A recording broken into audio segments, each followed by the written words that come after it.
नमस्कार मैत्रिणींनो, मी सबिया सबा क्रिएशन या यूट्यूब चॅनलमध्ये तुमचं सहर्ष स्वागत करते. तर मैत्रिणींनो, बघू शकता तुम्ही प्लेन कुर्तीवरती खूप छान असा गळ्याचा डिझाईन केलेला आहे. तिच्यासोबत बघा पोटली बटन्स आणि फुल मी पूर्ण ड्रेसचा सुद्धा तो व्हिडिओ तुमच्यासोबत शेअर करणार आहे. पण आजच्या व्हिडिओमध्ये ना फक्त मी गळ्याचा व्हिडिओ शेअर करणार आहे, कारण पूर्ण जर व्हिडिओ मी शेअर केला ड्रेसचा तर खूप मोठा होईल. यासाठी बघू शकता खूप छानसा असा ट्रेंडिंगमध्ये चाललेलं पोटली बटन्सवाला बघा हे गळा ना खूप सुंदर दिसत आहे. तर चला मग व्हिडिओची सुरुवात करूया. तिच्या आधी जर तुम्ही माझ्या चॅनलवर नवीन असाल तर ह्या चॅनलला लाईक करा, सबस्क्राईब करा व शेअर करायला विसरू नका.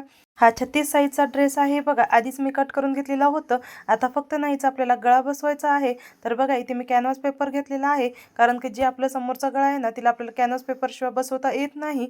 तर इथे बघा 5.5 इंचाचा हा समोरचा गळा आहे आणि गोल गळा होतं आणि तिच्या खाली बघा 6 इंचाचंच आपल्याला कट दिलेलं होतं. तर 6 इंचाचा कटवरती निशाण मारून घेतलं. तर आता ही गळ्यात जसं होतं ना तसं मी केलं. आता 1.25 इंच इथे मी वाढवून घेतलेला आहे. तुम्ही 1 इंच किंवा 1.5 इंच सुद्धा वाढवू शकता, पण 1.25 इंचाचं खूप छान दिसतो. तर 1.25 इंचाचं बघा मी वाढवून घेतलेलं आहे आणि जे खाली मी घेतलेलं होतं 6 इंचाचं तिथे बघा असं क्रॉसमध्ये 1 इंच मी वाढवून घेतलेलं आहे, कारण तिथे आपल्याला ना कॉर्नर काढायचा आहे. यासाठी बघा कॉर्नरचंच मी इथे शेप देऊन घेतलेला आहे. तुम्ही बघू शकता सगळीकडेच. तर आता इथे ना एका साईडची आपली ड्राफ्टिंग झालेली आहे, दुसऱ्या साईडसाठी बघा खडून डार्क केलं आणि दुसऱ्या साईडला उठवून घेतलं बघा. असं फोल्ड करायचं आणि वरती टॅप केलं की फोल्ड होऊन जातो. आता इथे ना कपडा कमी होतं पॅन्टीचं, यासाठी बघा तिला मी जॉईंट मारून घेतलेलं आहे आणि जॉईंट ना एकदम सेंटरमध्ये येऊ दिलं, कारण की दुसरी साईडला आली तर मग ती जॉईंट आपली बाहेरून दिसते. यासाठी ना मी जॉईंट सेंटरमध्ये येऊ दिली. तर जसं आपला कॉर्नर्स पेपरचं कटिंग केलेली आहे ना तसंच आपल्याला ह्याच्यावरून सिलाई मारून घ्यायची आहे. तुम्ही जर सिलाई नाही मारलं तर तुम्हाला इस्त्रीने हिला ना आपल्याला फोल्ड करून घ्यावा लागतो. तर मी इथे इस्त्रीचा वापर न करता फक्त सिलाई मारूनच आपल्याला ही फिनिशिंग द्यायची होती. यासाठी बघा अर्धा इंचाचं मार्जिन ठेवलं आणि मग कपडा कट करून घेतलेला आहे. आता सगळीकडेच बघा कच मारून घेतलं, कारण आपल्याला कपडा फोल्ड करताना ना जर कच मारलं तरच आपल्याला ते व्यवस्थित फोल्ड होतो. आता इथे ना सिलाई झाली तर मोठी ठेवायची, कारण पूर्ण गळा बसवलं की आपल्याला ते सिलाई उकलून काढायचे.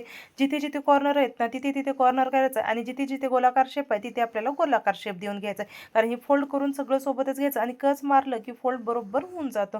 तर हे आपलं गळा रेडी झालेला आहे. तर आता मी जी आपलं बॉलपिन लावलेली होती ती काढून घेतली. आता गळा जसा आहे ना तसा ह्याच्यावरती ठेवून घ्यायचं, एकदम बरोबर सेंटर पॉईंटला सिलाई येऊ द्यायची, खाली पिन लावायची जेणेकरून ती हलवू नये म्हणून. आता बघा जिथून आपलं मार्जिन टाकलेलं होतं आपल्या गळ्याचे तिथूनच आपल्याला इथे सिलाई मारून घ्यायची आहे. खाली तुम्ही जेवढं घेतलेलं होतं तेवढंच घ्यायचं खाली आणि मग साईडने हे करायचं. तर इथे बघा 6 इंच आणि खाली कॉर्नरसाठी 1 इंच वाढून घेतलेलं होतं, तर बरोबर 7 इंच घेतलेलं आहे मी.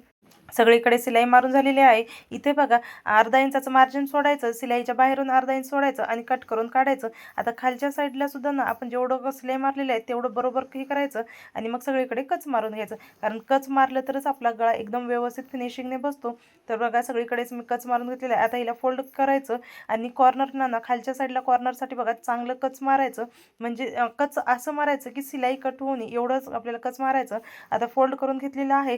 तर तुम्हाला डबल पायपिंग मारू नये यासाठी बघा मी ह्यासोबतच पायपिंगसुद्धा आपल्याला लगेच मारून घ्यायची, म्हणजे परत दुसरी पायपिंग लावायला गेलं तर आपल्याला खूप वेळ जातो. आता खालची जेवढी पट्टी आहे ना दुसरी एक पट्टी बघून घेतलं मी, कारण आपल्याला तेच बरोबर लावता येते म्हणून. तर इथे बघा पायपिंग ठेवूनच आपल्याला ह्याच्यावरून सिलाई मारायची आहे. तर बघू शकता साईडने आपली पायपिंगसुद्धा होत आहे.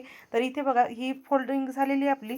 त्या साईडला बघा अलगद हाताने थोडंसं सावकाशच शिवायचं, म्हणजे कुठे कमी किंवा कुठे जास्त होऊ नये पायपिंग. असं जर झालं तर फिनिशिंग खराब येते. आता खालच्या साईडला सुद्धा बघा तसंच मी पायपिंग घेतलेली आहे. सगळीकडेच मी पायपिंग येऊ दिलं, कारण पायपिंगमुळे ना आपला जे गळा आहे ना तिची डिझाईन खूप सुंदर अशी दिसते.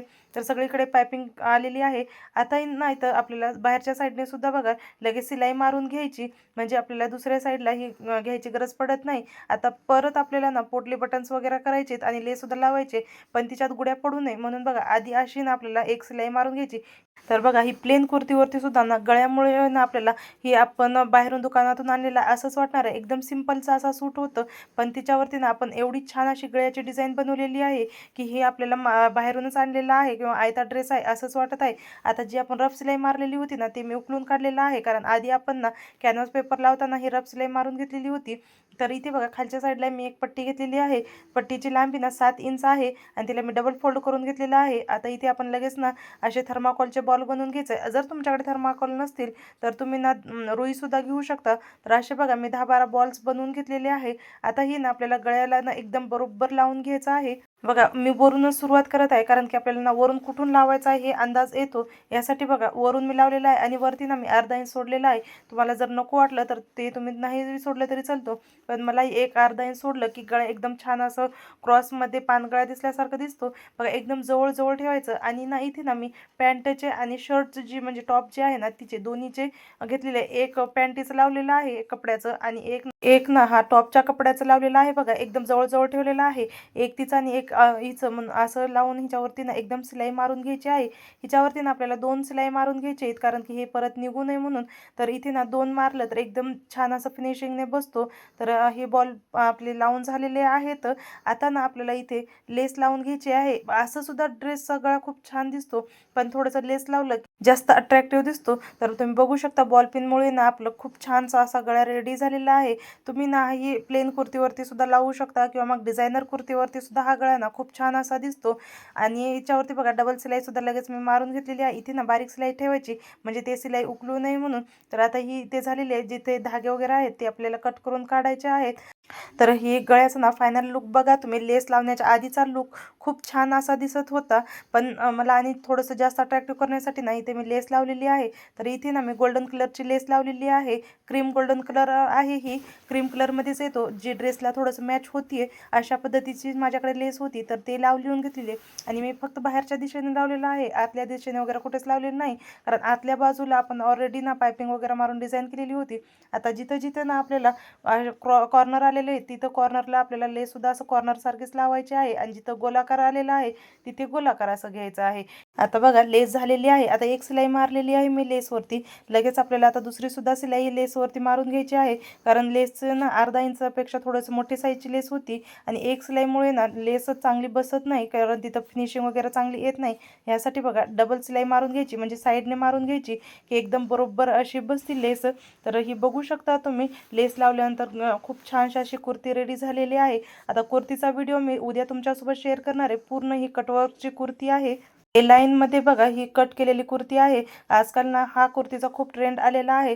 तर ही बघू शकता गळ्याचा फायनल लुक. जर तुम्हाला हा व्हिडिओ थोडासा जरी आवडलेला असेल तर ह्या चॅनलला लाईक करा, सबस्क्राईब करा व शेअर करायला विसरू नका. धन्यवाद.